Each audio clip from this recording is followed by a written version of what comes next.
Канча жерге барабыз, анан барганда ата-энелердин балдарын тыйып атканын көрмөй. Депчү.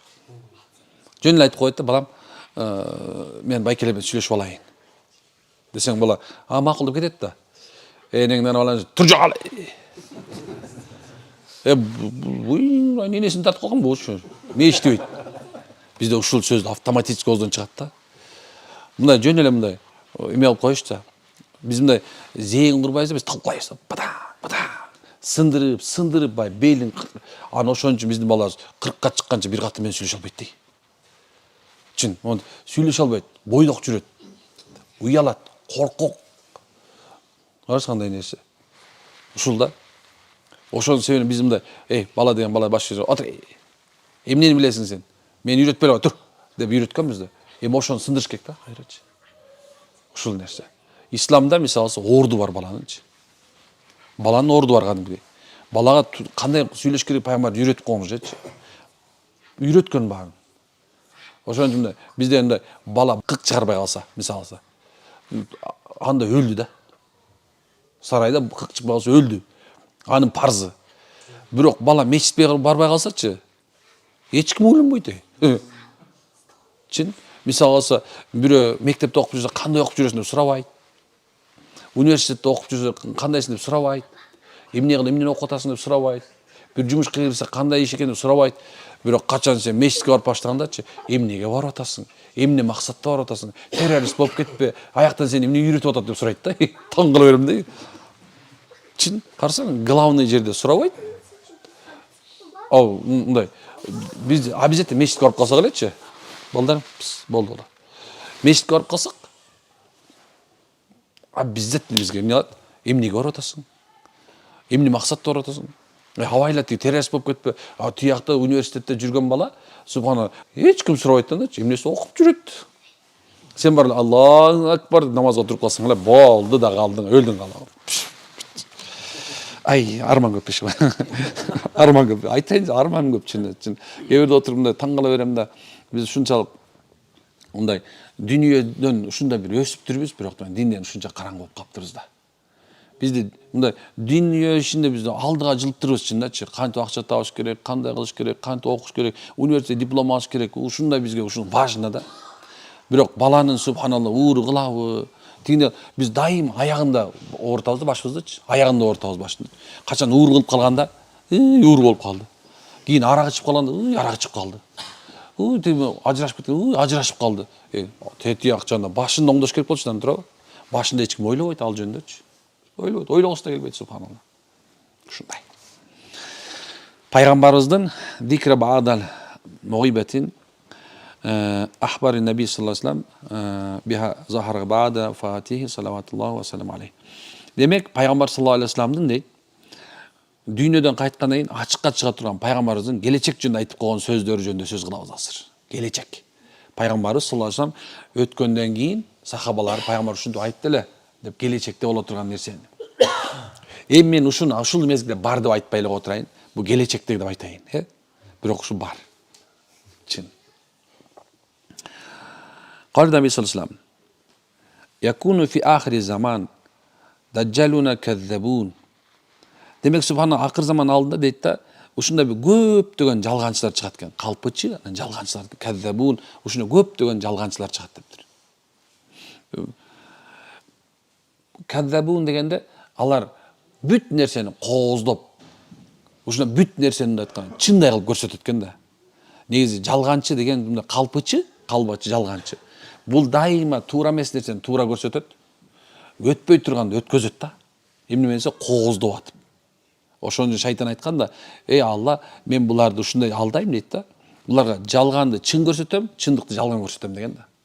Акыр заман алдан, ахир заманда ушундай кийин пайгамбар айткан заманда даджалуна каззабун. Жөн эле даджалун эмес экен да. Ушундай калпычынын калпычылары ушундай чыгат экен да. Андан кийин айтып аткан, алар дейт, силер дагы аталарыңарды укпаган сөздөрдү айтышат деген экен. Силерди уккан эмессиңер дейт. Атаңарды уккан эмес дейт экен. Мисалы алса, сөз деле башка мисалы буруп коет да. Мындай баягы эле жалган, бирок англисче айтып коет да. мисалы бир жана менеджмент, менеджер деген бул аларды айткан жокмун мен депчи. Просто ошол окшош сөздөрдүчү. Окшоштуруп туруп элекчи биз ошого алдана берет экенбиз.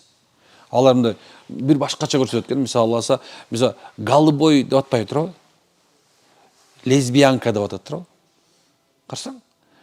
Анан бул сөздөр мындай ушундай, бирок ал чынында келгендечи, ан деген бул деген кызтеке. Кыргызча ушундай турабы? Бирок мындай айтып аткан да, эмнесе нетрадиционал сөз бөлөк да, бирок эмеси тияк болсо былкып турган нерсе да. Ушундай нерсе айтат экен. Өзүңдү уккан эмес дейт, ата энеңди уккан эмес дейт. Анан пайгамбар айтат экен, ошондуктан дейт, фа иякум ва иякум. Эми ошондуктан дейт, алардан сак болгула. Силерди адаштырып, алар азгырып коюшпасын деп айткан экен. Демек, бул ушундай болот экен да. Бирок ушул мезгилде да ушул нерсени көргөндө кээ бир убактарда ойлоп кетесиң, канча адамдар күйүп атат да. Тура канча адамдар күйүп атат азырчы. Мисалы, көчө күнү эмеде турсак, бир байкелер айтып атат, Молдеке, бир сабак өтүп коюңузчу ушул жөнүндө деди да. Анткени себеп азыр алдангандар көбөйүп кетти дейт да. Ушунча, мисалы, сен 5.000 сом берип турган болсоң, мен сени 10.000 сом кылып берем. Баланча миң сом салып койсоң эле квартира алып каласың.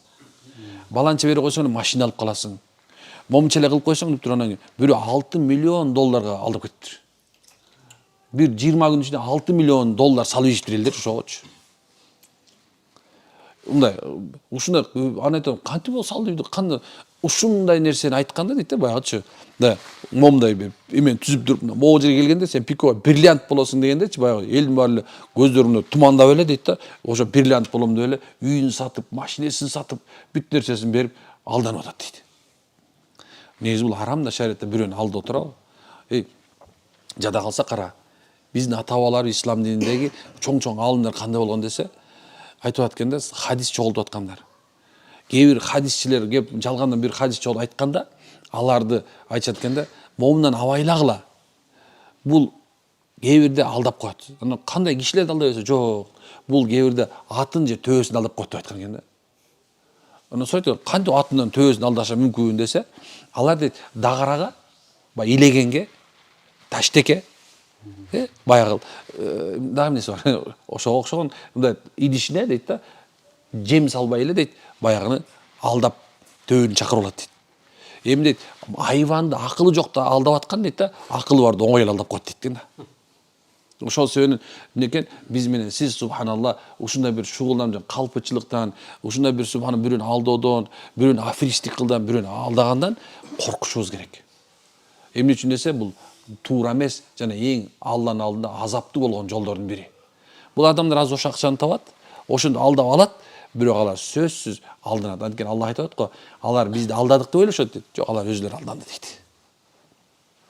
Иншалла аракет кылабызбы алдабаганга? Этият боло. Арабызда бар болсо ошондой бирөөнү кез-кезде алдап коюп аткан болсо. Эми алдаса 4 нерсени алдаса болот экен, 3 нерсе беле унутуп калбасам. Эми алдаганда да ал эмес экен, анын акыйкаты бар экен субу. Бир душманга түшүп калсаң, ошону алдап кутулуп кетиши мүмкүн экен да. Экинчиси, субханалла, эгерде экөө бир урушуп аткан болсо, экөөнү мындай жараштырыш үчүн жалгандан бир нерсени токпой, мен көргөм, ошол жерде мен бар болчу, мен баян десең, экөө жарышып кетсе, мощный болот экен да.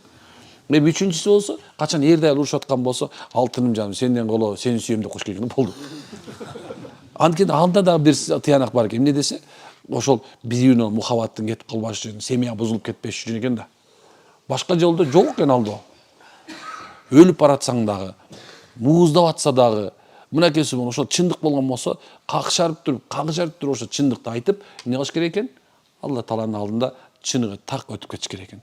Жалганчы жалган айта берет экен, пешинесине каззаб, калпычы деп жазылганга чейин дейт. А чынчылдыкты сүйгөн адам дейт, чындыкты айта берет экен, ошо пешинесине чынчыл деп жазылып, бейишке кирмейин экен иншалла. Амин. Субханакалла хамдик, ашхаду анта астагфирука ва атубу илейк.